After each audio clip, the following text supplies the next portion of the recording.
Om Sadashiva Shankaracharya Madhyamam Asmadacharya Paryantam Vande Paramparam Om Sahana Bhavatu Sahano Bhunaktu Sahaviryam Karvavahai Tejasvinavadhitamastu ma vidvishavahi.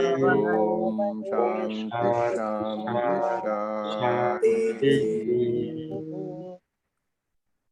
So we will just chant verse number 17 again. So unmute yourself and chant after me. Manasam tu kim margane krite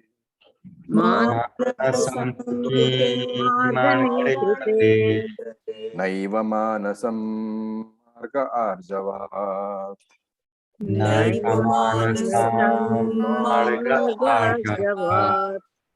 So in the last class we were seeing this verse, and this is regarding self-inquiry, and Ramana Maharishi says it will take us to moksha directly. And this inquiry was to be conducted in 3 stages. The first stage is that the whole universe is taken as a bunch of objects. And then we said that all those objects are nothing but thoughts. And therefore the entire universe, the entire Jagat can be reduced to a bunch of thoughts, which we call idam vritti. Okay, this is not mentioned in this text, but Ramana takes it for granted because the world doesn't exist independent of our thoughts. And in the last class we explained why this is the stand, that thoughts itself are the very basis for the existence of the world for us. For the first stage, reduction of the entire universe into idam vritti. Then we said that the second stage, you have to recognize that the idam vritti has as its basis the I am thought, the aham vritti. So until the aham vritti is there, the idam vritti cannot exist independently, because only after I am can anything else, you are or there is, all those things can come only after I am. So first person comes first, and then second person and third person. And therefore, from this objective world, which we have reduced into a bunch of thoughts, we have to inquire into those bunch of thoughts, into that world. And the inquiry will lead us to the conclusion that these thoughts do not exist independent of aham vritti, the I am thought. Therefore, he says naiva manasam. When you inquire into the nature of the mind, which is idam vritti, the mind itself disappears. The idam vritti disappears. It resolves into the aham vritti. Therefore, the idam vritti, which is the universe, it has no independent existence. It is only name and form without any substance at all. Like the bangle and the gold. The bangle has no substance. Understanding this non-substantiality of the bangle is figuratively called destruction of the bangle. Similarly, the mind disappears on inquiry because it is only name and form. It is only mithya. Remember, the mind continues to exist for our daily transactions. But now we understand that this mind is not an independent entity. It is dependent upon the aham vritti. And therefore, we conclude that the aham vritti pervades all the idam vritti. Therefore, the aham vritti pervades the entire universe. And therefore, thoughts or the mind or the universe, they do not exist separately from aham vritti. And all the idam vrittis, all the worldly thoughts have the aham vritti as the support, as the adhishthanam, as the substratum. And thus, this is the second stage. What was the first stage? We reduced the world into idam vritti. And this is the second stage where we are reducing the idam vritti to aham vritti. And aham vritti, we said, has another name. It is called the Ahankara. Ahankara is what? The reflected consciousness. The RM plus the RC. And on further inquiry, you will find that the RM itself is a dependent entity, and therefore the OC will also disappear. Therefore, the Ahankara also disappears, and therefore OC alone remains. Therefore, first you inquire into the world, it leads you into Idam Vritti, the mind. You inquire into the mind, it leads you into Ahankara. You inquire into the Ahankara, it leads you to OC, the Atma, the original consciousness. And those of us who were in the sessions which we gave for Drik Drishya Vivekaha, another Shankaracharya text, you will remember the particular sloka, Antah Karna Vrittischa Chitichaya Ekyamagata Vasana Kalpayet Swapne Prabhode Akshay Vishayan Mahi. Vasana Kalpayet Swapne Bodhe Akshay Vishayan Mahi. What was the meaning of that? It's a very important verse. So I'll cover that in detail. I'll repeat for you. Antah Karna Vrittischa Chitichaya Ekyam Agataha Vasana Kalpayet Swapne Bodhe Akshair Vishayan Mahi. This was the text of that verse which captured all that we have just discussed. So let's look at that particular verse. The mind, since we have been studying the Bhagavad Gita and Sankhya and all that, we have discussed this at times. The mind has got two clear parts. One is called the Dravya Amsha. One is called the Vritti Amsha. Dravyam means what? Material, matter. So one is the matter Amsha, the material part called Dravya Amsha, which is the Ahankara itself. And other is the Vritti Amsha, the thoughts. So there is a mind, and in many English books, translations, you will find that this Dravya Amsha referred to as mind stuff, the material part of the mind. Because Dravyam means matter, material. And then the other is Vritti Amsha, the thought part.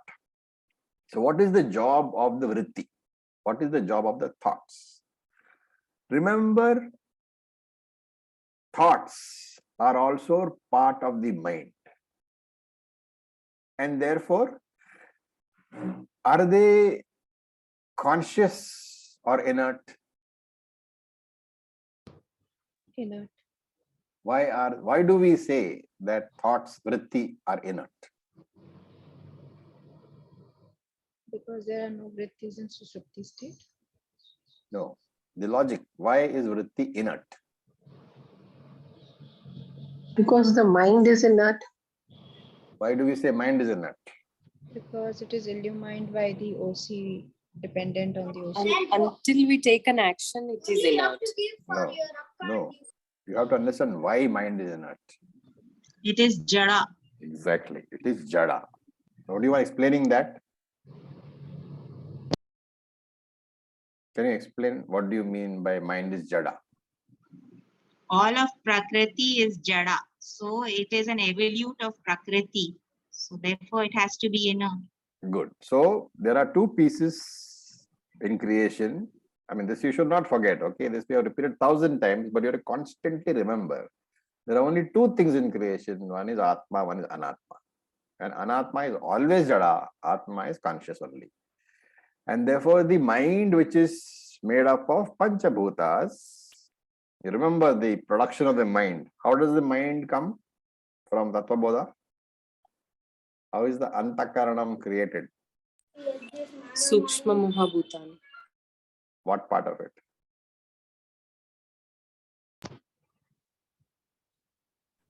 Sattvic Amsha. The Sattvika Amsha of the Panchamahabhutas is used. And the Panchamahabhutas are Jada because they are Panchamahabhutas, they are elements, they are Jadas. Because they are three gunas. All Anatma is Jada, and thoughts are part of that mind, part of the RM. And therefore, thoughts are also Jada. Remember, it's very important to be able to understand this in Vedanta, because otherwise normally we say thoughts are live. They are not. Thoughts are jada, they are inert. They have the power to illuminate something because they are borrowing consciousness from the OC. The RC is the reflected consciousness, or the reflecting medium is the thought. And that is why the thought appears to be sentient, and therefore they are able to illumine something. Right? So mind is conscious only because it borrows RC.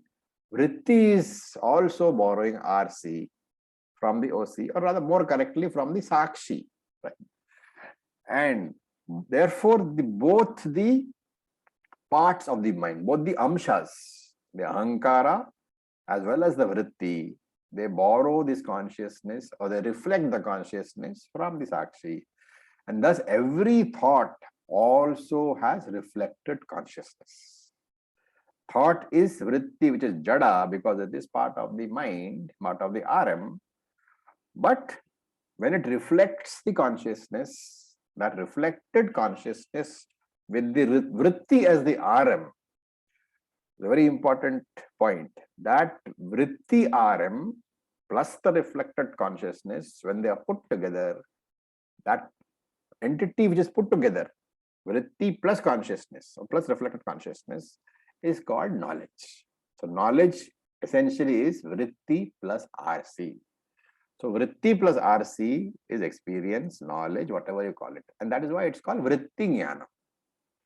And this vritti jnanam is what has a very important role in our lives, right? It determines the very quality of our lives. So you can imagine, if you think of the dravya amsha, the matter part, if you can imagine the matter part of the mind as a lake, then the dravya amsha is the lake. And what is the vritti amsha? They are the waves in the lake. The turbulence in the lake is the vritti amsha. So you can imagine the mind as a lake with waves in it. The lake itself is dravya amsha, and the vrittis are vritti amsha. So you'll find the vrittis are everywhere. In Jagrata Avastha, there are many vrittis. There are many thoughts. In Swapna Avastha, there are some thoughts. So what happens to this vritti in Swapna Avastha? Remember, in Jagrata Avastha, vrittis are generated because your thoughts are flowing out and touching and coming in contact with the sense objects, and therefore vrittis are being generated. But in Swapna Avastha, your indriyas, the jnanendriyas, the mind, the eyes, the nose, all these are not functional, right? And therefore the external world is not available to your mind to generate thoughts. Therefore, in Swapna Avastha, thoughts are generated from the chittam, the storehouse of past memories. Past memories have come from where? From your exposure to the Jagrata Avastha, either in this life or in previous life also, we say. And therefore in Swapna Avastha, these past memories, they get activated. And out of these activated past memories, out of these activated vrittis, a subjective universe, Swapna Prapancha, is projected. That is your dream world. Why is it called a subjective universe? Why not the objective universe? What is the difference between a subjective universe and an objective universe? Subjective universe is restricted to that person alone. And objective will be the same for everyone. For everybody. Good. So subjective universe means it's only for the subject. And therefore the dream which you have is exclusively your dream. When you are being chased by the tiger in the dream, your partner or wife or husband is sitting next to you, he or she is not being chased. Only you are being chased. And therefore it's a subjective universe. Some of these vasanas which trigger this dream universe, this subjective universe, they can be drawn from your Purva Janma also. And Shastram says not only from Purva Janma, They can be drawn from some previous cycle of creation also. Purva Srishti. So that far back, your vasanas can go. And all this is created by which part of the mind? Not the dravya amsha, but the vritti amsha of the mind. The vritti part of the mind, the thought part of the mind. And during Jagrata Avastha, as I said, well, how does the vritti function? Shastra says the vrittis are able to go out through the 5 jnanendriyas. Like there is an example of a pot with a candle inside and some holes in it. This is example, like the rays of light from the candle, they emerge through the holes in the pot. Similarly, the vrittis emerge through the holes in the head, which are your jnanendriyas. Like rays of light, they emerge from the jnanendriyas. They go outside, they contact the external world. And therefore, these vrittis are called in accordance with the indriya which they are connected to. So there are chakshu vrittis, those vrittis which flow through your eyes and reveal to you name and form, or form and color. Then there are shrotra vrittis. Unable to hear. Is everybody unable to hear? No, we We can can hear. hear. We can hear you, Yes. Acharya. I can hear you now. Okay. So the vrittis which go out through those pancha jnanendriyas, they have different names depending upon which jnanendriya is involved. So what are chakshu vrittis? Those vrittis which have flown out through your eyes and which are revealed to you form and color. What are shrotra vrittis? Those vrittis which have gone out through your ears and revealed to you sound. Similarly, you have nasa vritti, grana vritti, tvak vrittis. Through your nose, through your tongue, and through your skin, whatever they reveal, they are called those respective vrittis. What happens when these vrittis move out through the jnanendriyas? Whatever object falls within the range of these vrittis is experienced by me. And since the vrittis go out only through these 5 sense organs of knowledge, the 5 jnanendriyas, the external world is experienced only in terms of these 5 vrittis. These 5 jnanendriyas are the only way in which the external world can be experienced by you. Thus, these vrittis are responsible for the experience of the external world, and they are also stored in memory. So when the external world is absent when you are sleeping, these external vrittis are not there. And therefore, you do not have an external world in front of you. But the internal vrittis are there, which are drawn from your memory. And a sushupti avastha, when the mind is also resolved, memory is also resolved, it's not functional, you have no world in front of you, neither external nor internal. Right? So these worlds are revealed to you only because of the vritti, and therefore Shankara says, Anta karana vrittischa. The thought part of the mind functions, and the vritti, the ray part of the mind also functions. How? Chiti chaya aikya bhagataha. Chiti chaya means RC, Chidabhasa, Pratibimba Chaitanya. Agata means forms, associates. And therefore this RC, it forms an association. And what is this association? In Swapna Avastha, there is association. Swapne Vasanaha Kalpayet. In dream, Swapne Vasanaha Kalpayet. It projects the Vasanas. Kalpayet means to project or activate. So you can think of it like the play button in the old, of course, nowadays nobody has CD players, okay, or tape recorders. But in the old tape recorder, you could put in a cassette and you could record your 2 buttons, recording button and play button. So you can record and then play. So this is like the play button of the recorder. It projects whatever is already there, whatever has already been recorded. When was it recorded? During Jagrata Avastha. When the world was actually flowing into your mind through the sense organs, all the memories were stored, and that was a recording. Now, when the external world is not available, that play button is in operation and replay is on. No fresh vasanas will be generated. Only the recorded one will be available. And he says, Bodhe, in Jagrada Avastha, Bahihi Vishayan Kalpayet. The vritti projects outside objects. Bahihi Vishayan. The vritti projects outside objects because the mind has enabled the vritti to flow out through the Jnanendriyas and contact the objects in the external world. And how does it contact? Akshayhi, with the help of eyes, etc. So Akshay means eyes, and eyes, etc. is all five sense organs, representative of Upalakshanam for all the five sense organs. And Vishayan, Vishayan means the external world of experience, the objects. And Bahihi means the world which is outside me in Jagrada Avastha, the external world. Now, a question can come up. If we say that the external world is a projection of your thoughts, will it not mean that when the thoughts are not there, the world is destroyed? And therefore, that every time you go into Sushupti Avastha, the world is destroyed. Is it not pralayam? Pralayam happening every time.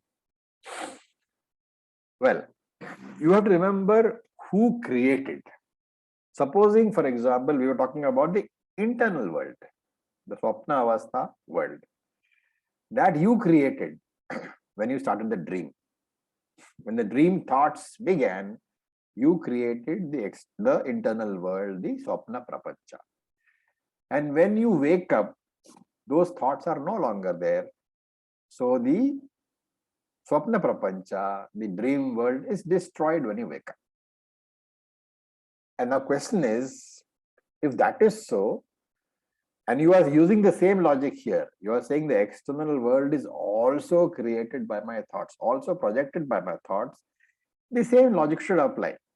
That when the external world, I stop thinking, like the internal world gets destroyed, the external world should also get destroyed. Remember, there's a difference in thinking over here. Buddhistic philosophy, Bauddha philosophy, it says the external world is created by your thoughts. Here we are saying, you have to understand very carefully. For us, the external world is created by Easwara, by Bhagavan. And therefore, how do we understand this? There are two concepts. The creation of the Lord, which is Ishvara Srishti. Srishti is creation.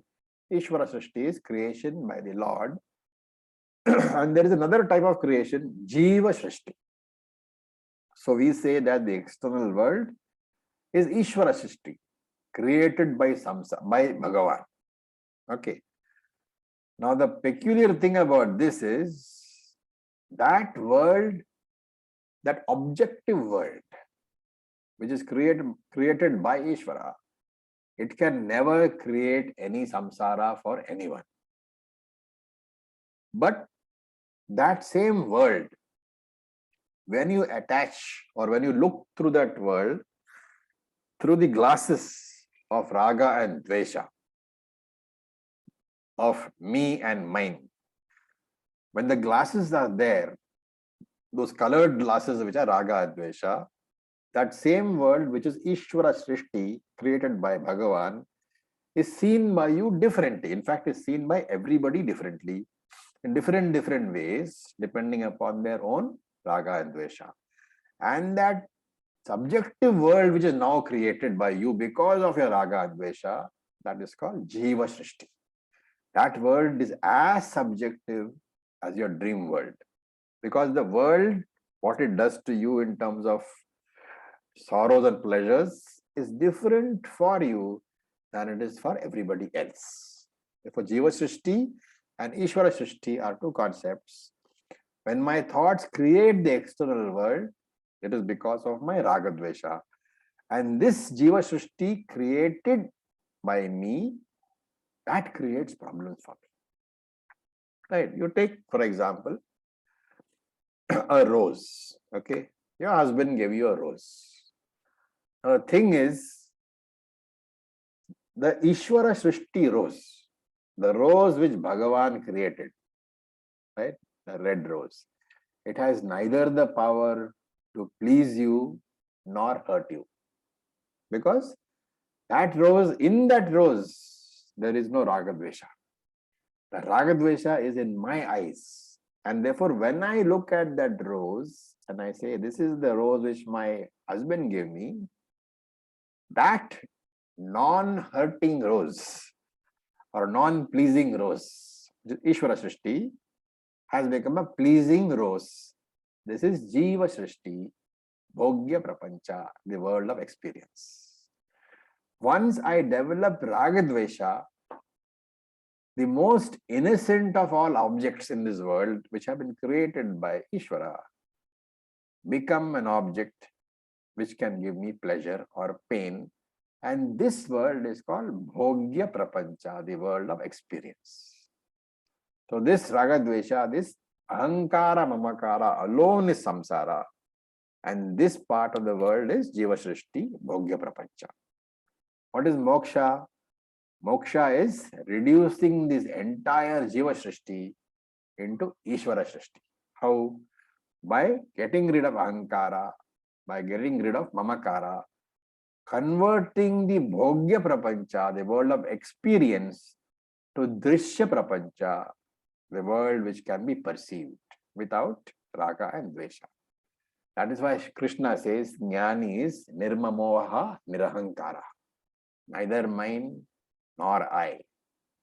So Vedanta is not an academic exercise. It is not just a lot of information. It is a transformation, intellectual transformation. We have to learn to see everything as Ishvara Srishti.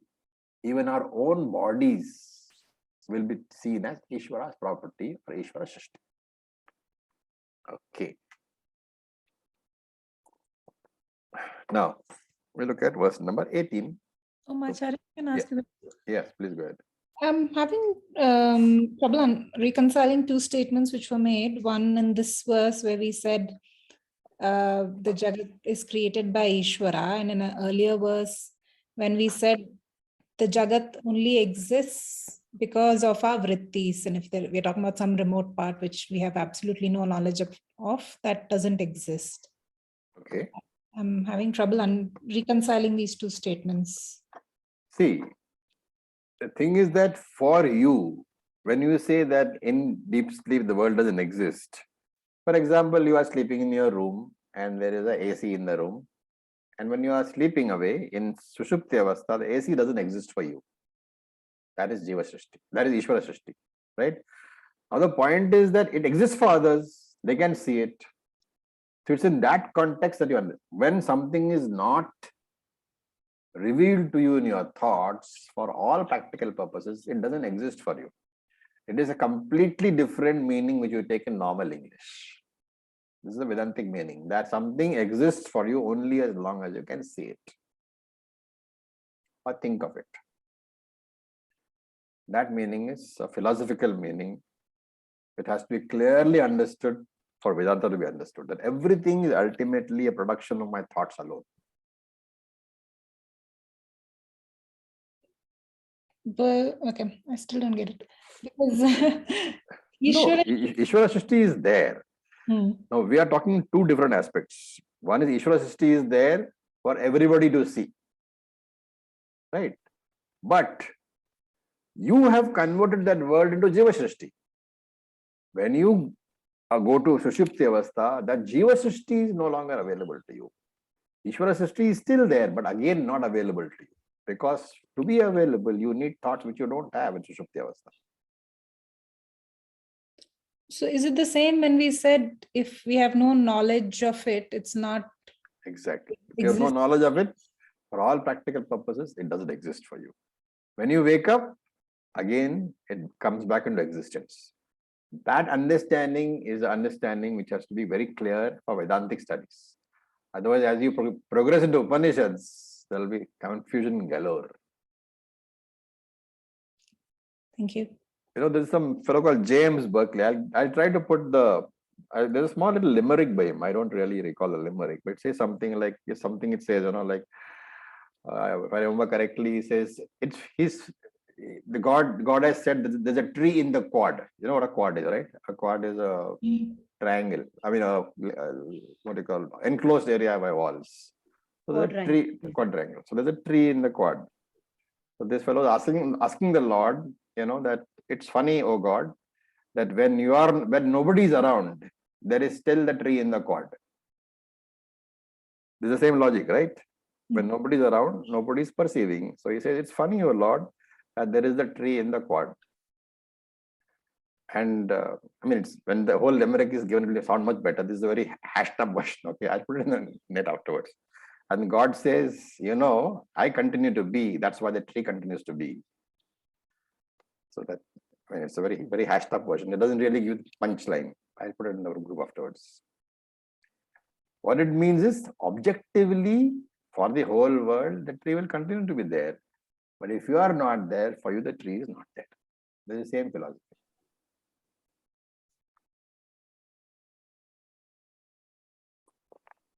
I can see Pandana's brain struggling with it. Yeah, I haven't completely got it. I will listen to it again. This is a peculiar understanding of Vedanta, which you have to get in your mind, that objectivity, you know, the continuance of objects when you are not there. I think they call it object continuity. It's not there in Vedanta. Because you are the observer. In fact, to some extent, it is borne out by science also, theory of relativity, where they say that the observer himself changes the observation.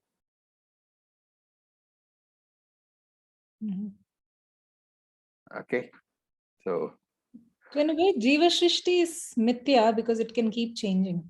Jiva Shrishti is because you have likes and dislikes. If you drop the likes and dislikes, this is what happened in chapter 11 of the Bhagavad Gita, right? Krishna wiped out Arjuna's Ragadvesha, and therefore he saw Ishvara Shrishti immediately. Right. That's the where everything is going to. And there really is, see, that's all as far as the Srishti part is concerned. And further stage will say there really is no Srishti at all, there's only Brahman. That's a different jump. First we have to understand Anatma properly, then only we can go to Atma. Right, Acharya. Thank you. That's why it's a very beautiful 30 verses, because in one stroke he has covered the entire, all the scriptures.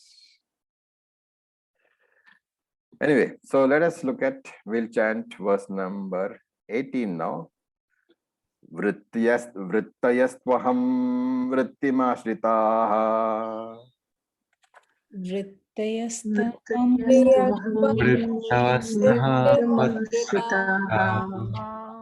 Vrittayastvaham vrittimashritaha.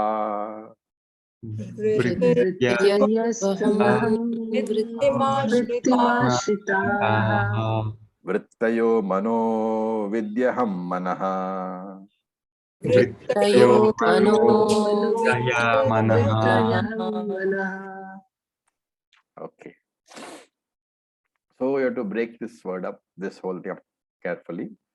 Vrittayaha manaha and vrittayaha aham. So that half disappears. Vrittayaha aham vrittim asritaha. And vidyaham is vidhi aham manaha. Okay, so vrittayaha manaha. Very beautiful word. Vrittayaha manaha. Second line, first two words, which means vrittayaha, the whole bunch of thoughts. What is its other name? Manaha. Idam vrittis. So vrittayaha are the idam vrittis, the whole bunch of idam vrittis, which means all the thoughts which are connected with the external world, which reveal to you the external world. They are called idam vrittis. And when taken together as a whole, it is called manaha. And vrittayaha aham, this vrittayaha, these thoughts, this bunch of thoughts, this idam vrittis, aham vrittim ashritaha. You can understand? all the vrittayahas, plural of idam vrittis, multiple idam vrittis, vrittayaha, aham vrittim ashritaha. All these idam vrittis are ashritaha, dependent upon aham vritti, the I thought, the first person thought, I am. That is called the aham vritti. So all the idam vrittis taken together are called the mind. All the idam vrittis, they are dependent upon aham vritti, which is to say that the mind is a dependent entity dependent upon the aham vritti, and therefore vidhi, you should know aham, you have to add here, aham vritti manaha. You should know that I thought, aham vritti, the mind is dependent upon that. Thoughts are the mind, thoughts depend upon I thought, and therefore you should know that I thought is the basis. So vrittayo manaha, bunch of thoughts. Aham vrittim ashritaha, all these thoughts of the objective world which reveal to the objective world, all the idam vrittis, they have as their support the aham vritti. There is no substance called the mind. That is why he says vrittayo manaha. The mind is nothing but a name given to a bunch of thoughts.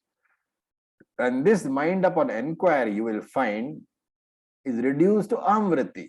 That is why he says, hence, he says, what is the last line? He says, vidhi aham manaha. All the idam vrittis, they are ultimately reduced to aham vrittis only. Aham vritti is nothing but the RC, I am thought, ahankara. That is why the aham vritti is necessary for you to experience the mind. And the mind is necessary for you to remember anything, to experience anything, to have any dreams, or even to experience the outside world. Therefore, aham vritti is always present. The always present means Jagrat and Swapna avastha. When the aham vritti is present, the mind is present, because the mind is dependent upon the aham vritti, the ahankara. That is why when you go to sushupti avastha, what happens? The aham vritti is also resolved. The aham vritti is not there, conscious form, and therefore the mind is not experienced. Right? So this bunch of thoughts is being called mind, just like a fruit salad is a bunch of fruits, or a village is a bunch of houses. So similarly, the mind, a group of thoughts is called the mind. And this definition is important. There is no mind without thoughts. If you eliminate the thoughts, the mind is also not there. And that is why, and remember, in these thoughts, we include idam vritti and aham vritti. Aham vritti is also a thought. Idam vritti is also a thought. So in sushupti avastha, neither idam vritti is there, nor aham vritti is there. Because the moment aham vritti is there, idam vritti will be experienced. So in sushupti avastha, there is no I thought. The aham vritti is also not there. Therefore, the idam vrittis and the mind is not there.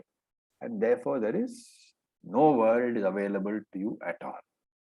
I, as the body, mind, sense complex, do not exist for me when the aham vritti is not there.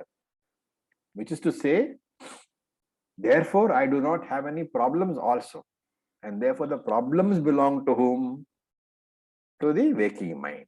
The mind is dependent upon the aham vritti, the I thought, for its very existence. That I thought is called ahankara. Okay, this is not the Dharma Shastra meaning of ahankara as pride, incorrect, wrong pride or unnecessary pride. That is not the meaning of ahankara over here. Ahankara is simply RM plus RC is called the ahankara. Since you are all Tattvabodha students, the best way to explain ahankara is equal to RM plus RC. Okay, and therefore this ahankara is the cause of samsara. You eliminate the ahankara and all your problems also disappear. Okay, any question on that? Sir, in dream state, aham vritti is there? Very much. Without aham vritti, You won't have the mind available to you. Idam vritti will not be there. Idam vritti is there because you're having dreams. Okay. Thank you. Okay, now look at verse number 19. We will chant. Aham ayam kuto bhavati chinvataha. अहमयक्तो भवति चित्तः Aham ayam kuto bhavati chinvataha. अहमयक्तो भवति चित्तः Ati ai patatyaham nija vicharanam. तथातयः कीर्त्यारणम् Ai patatyaham nija vicharanam.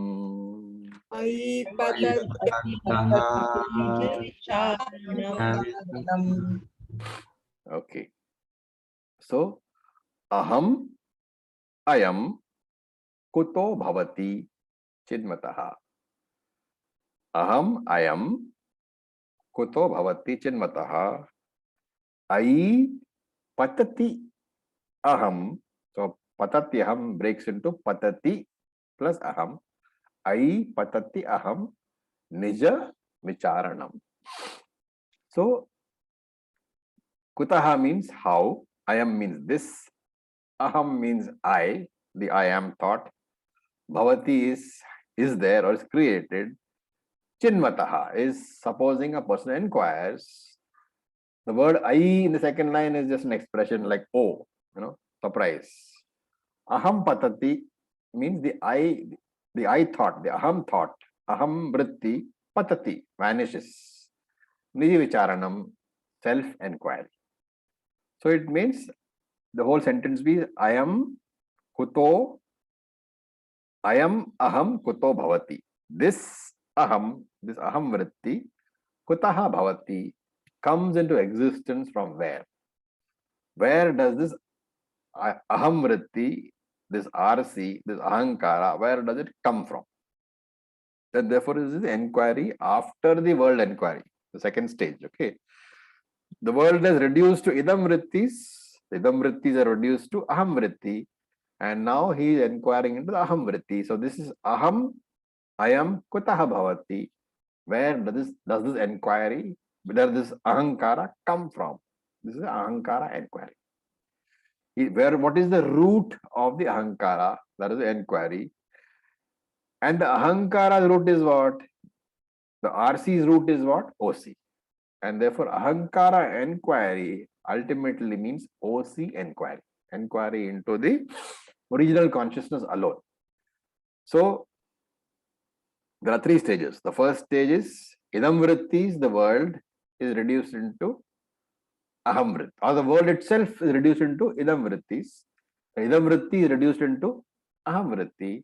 And the third stage is the aham vritti is being reduced to OC, the consciousness. How do you say aham vritti is reduced? We are saying. Now, why do we say that inquiry into ahankara is inquiring into atma? You can take the example of the Raju Sarpa, snake rope. The knowledge of the snake, remember, does not arise from an inquiry of the snake. That understanding has to be very careful. To know that snake is false, you are not conducting an inquiry into the snake. You are conducting an inquiry into what? Into the rope. It is the inquiry into the rope which is the adhishthanam, the substratum. The inquiry of the rope, inquiry into the substratum, that is what establishes that what is superimposed is mithya. And similarly, the ahankara is proved a mithya because the ahankara inquiry ultimately reduces into atma inquiry. So how to do that? Ahankara does not have independent existence. We know that. Why does it not have independent existence in Tattva terms?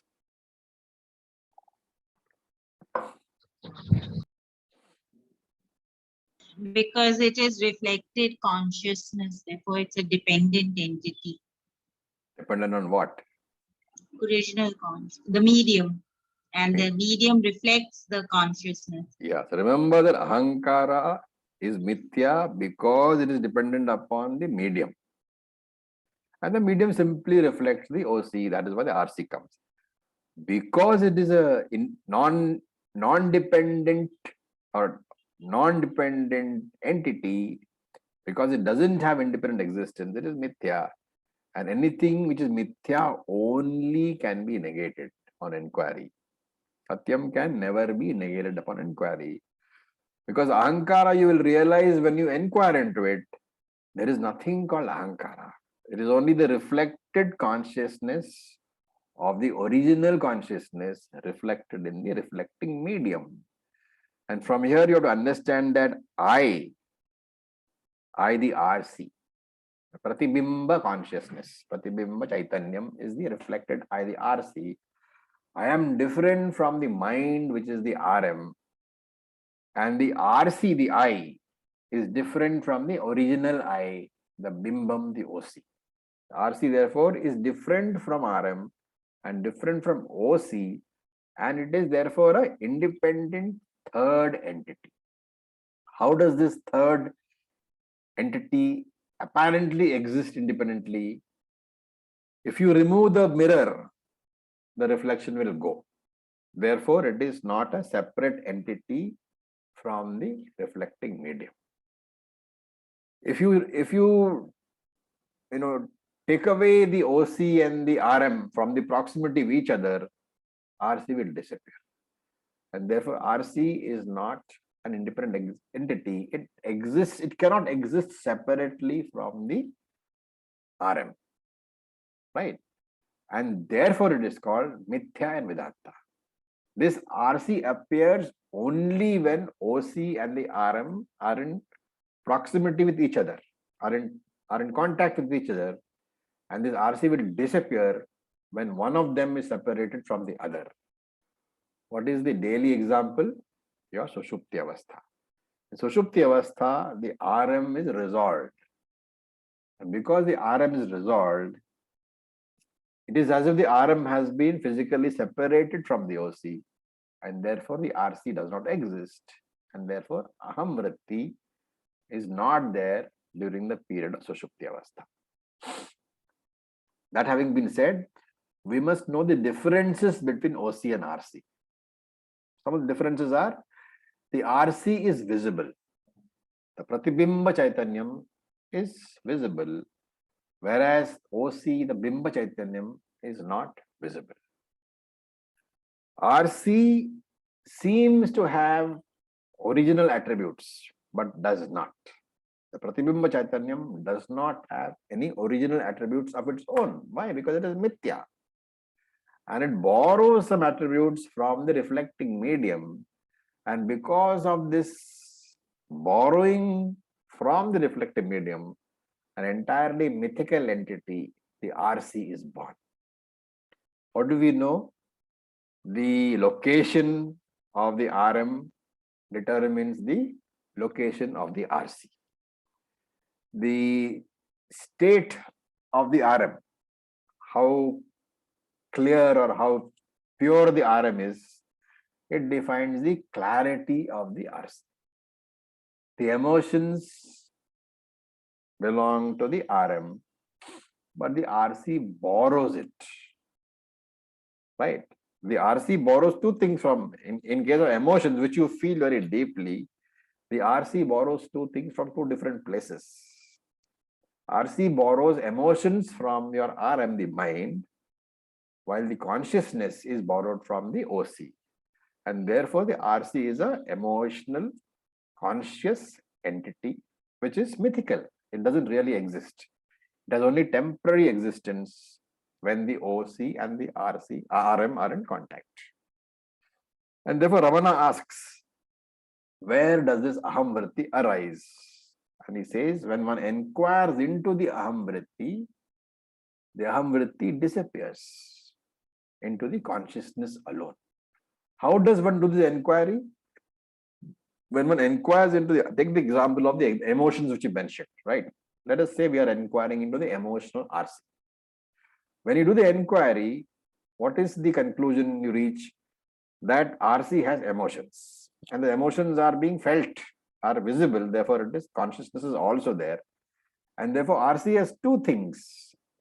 The emotional RC has two things, the emotions and the so-called life consciousness, which are making the emotional available to me. And in this analysis, what must I do? I must give back the emotions to the RM, to the mind, and I must give back the consciousness to the original source, the OC. Once the emotions are handed back to the RM, and if the emotions are handed back to the RM and I negate the RM, the RC itself is no longer available. What is now there is the OC, and that OC is what I claim as my real self. So this is my real self. It is understanding only, because the understanding takes place in the RC. You cannot say that OC understands. For understanding, you need a mind. Mind is Jada, mind is RM. The moment RM comes into the picture, the RC is born. And this so-called RC here, with the borrowed consciousness, is the seeker, the pramata, the student. And it is the seeker, the pramata, the RC, which understands that I am not the RC, but I am the OC. So it's a complex example. You have to know you have to be the RC, but being the RC, you have to understand that I am not the RC. The RC is visible, reflected image. The original I, the OC, is the subject and can never be an object, and therefore has to be accepted, understood as myself. I can never experience the OC. When the RM, the mind, has been negated through understanding, then the RC is as if disappears. What is left is the OC, which is outside the RM, the mind, right? It's actually a simple concept, but very difficult to assimilate. Why? Whenever we talk about knowledge, knowing something, we have two steps in any knowledge. Supposing I say that I want to see Taj Mahal. So first I have to know about Taj Mahal. So I read a book, I read a text which tells me what Taj Mahal is, who built it, when was it built, why was it built, all that knowledge I get. And then I go and see Taj Mahal. So first I have knowledge, then I have experience, right? So I translate, and that is what I have been doing from my very childhood. In fact, I have been doing that in every birth also. All my births, I have been doing the same thing. First experience, first knowledge, then experience, right? Then the problem is that when I learn about the Atma, I try to apply the same sequence. First, I have to learn about the Atma, which Ravanam tells me, and then I have to go and look for it, which is what I do in the case of Taj Mahal. So this is the mistake I make. I cannot go and try to see the Atma or experience the Atma, because the Atma is myself only, and I'm ever present. And this separation of the OC from the RM, this is what Ramana Maharshi refers to as Nija Vicharanam. Nija means self, Vicharanam means enquiry. Nija Vicharanam, self-enquiry. Remember, the Ahankara, the RC, is not you, the subject. It is also an object of your knowledge, right? It means the individuality. It can be experienced by you. So RC is available in your resume, in your biodata. I am male, I am female, I've done this, I've done that, all that. All the descriptions give, they are attached to the RC. This RC is available during the waking stage only as I am aware of myself. And the Jagrata Avastha RC is called Vishwa. In Swapna Avastha, a slightly diluted version is available. It is called Taijasa. So the RC is available both during Jagrata Avastha and Swapna Avastha as Vishwa and as Taijasa. Just like when I stand in front of a mirror, my image in the mirror is an object of my experience. I can see it. And that reflected image changes, is subject to change depending upon the condition of the mirror. A sharp mirror, a dull mirror, a dirty mirror. That image changes accordingly. But when the mirror is removed, that reflection is gone. But I am still there. And Ramana Maharshi is now saying that I, the Atma, am the observer, am always there. And the image of my Atma, the Atma Abhasa, reflected consciousness, is formed in my mind, and this mind is the RM. And this Atma Abhasa, the reflected consciousness, is called Ahankara, and it is definitely an object of my experience. And the Ahankara, just like the mirror reflection changes according to the condition of the mirror, the Ahankara will also have fluctuations depending upon the condition of my mind, the RM. When the mind has happy thoughts, Ahankara is happy I. When the mind has depressed thoughts, Ahankara is depressed I. When the mind is resolved during Sushupti Avastha, Ahankara is resolved. So this objective Ahankara, it comes and it goes. Because it comes in Jagrat and in Swapna, but goes away in Sushupti. But the Atma, the subject, I, it never comes and never goes. It is always, always present. And the Vedanta says that stop claiming the Ahankara as yourself. Learn to claim the Atma as yourself, the real I. And therefore he says, Chinvataha. If one inquires into the Aham Ayam Vritti, where it came from, you will find that Aham Patati. You will find that the Idam Vritti vanishes into the Aham Vritti. You will find that Aham Vritti vanishes into the RC. You will find that RC vanishes into the OC. What remains is only Atma. The snake has been absorbed by the rope on inquiry. And this process is called Nija Vicharanam, self-inquiry. Only one thing we have to add, that self-inquiry should never be done by yourself, always with the assistance of Shastram through a competent teacher. Guru Shastra Sahayena, Nija Vicharanam. And this will stop for today. Any questions?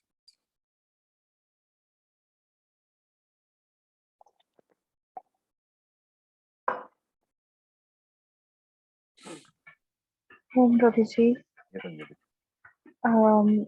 I have this doubt that when you say that when the mind has happy thoughts, then Ahamkara is happy, and when the mind has sad thoughts, the Ahamkara is sad. What does it exactly mean that the mind has happy thoughts?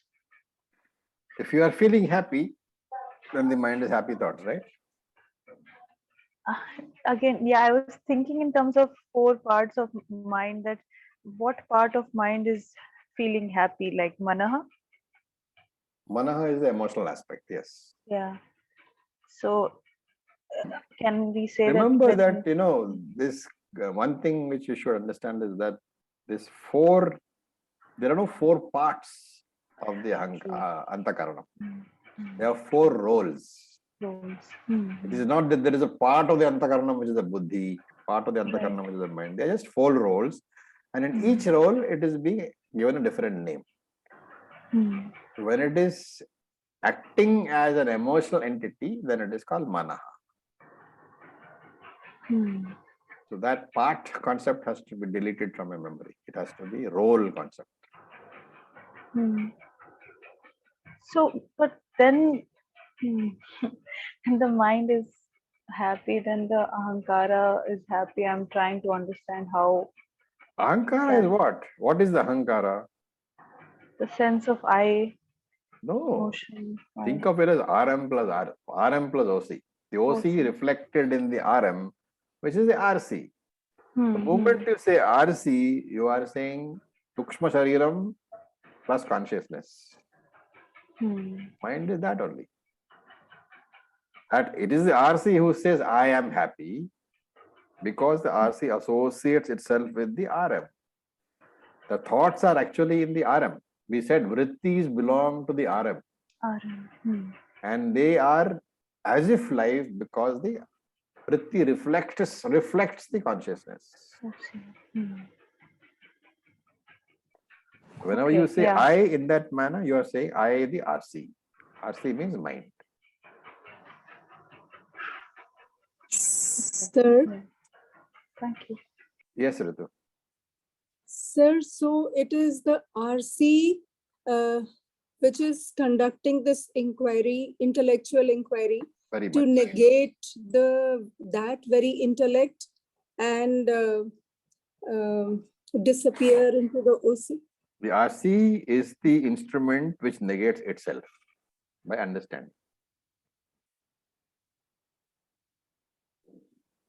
RC And itself. that is jnanam. And that is jnanam. That is the knowledge. RC gets the knowledge that it is not the RC. That I, the Jiva, I am not the RC. That knowledge is, for the knowledge, the reflected consciousness is necessary because that is the inquiring mind, the buddhi. The buddhi again means what? Sukshma Shariram plus OC, RC. Yes. This is one of the difficult, things to get your head into. They are not two separate entities. Yes.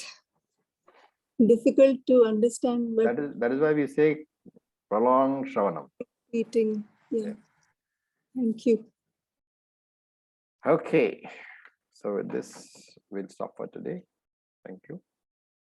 Om Purnamadav Purnamidam Purnat Purnamudachyate Purnasya Purnamadaya Purnam Eva Vasishyate. Om Shanti Shanti Shanti. Shanti. Om Tat Sat. Om Namah Shivaya. Thank you for your patience. Namah Shivaya.